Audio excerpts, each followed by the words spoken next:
الوضع مزري والله.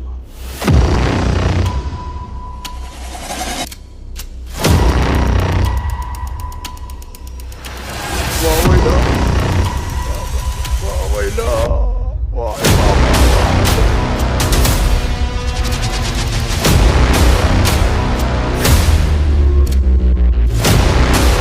الداخلية الحسين خط أحمر، الحسين بن علي خط أحمر.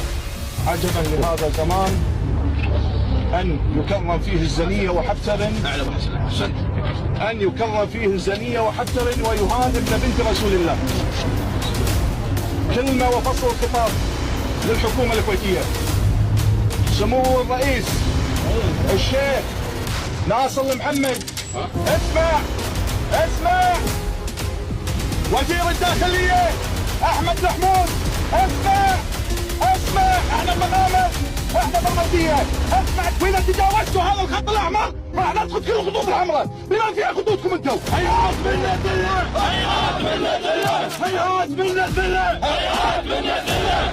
تعلم الحكومة ان الشيعة من الازل مسالمين، الشيعة والسنة اخوة، ولكن اي تعدي على رموزنا راح يواجه. هذا العصر اللي الشيعة ما يردون فيه انتهى.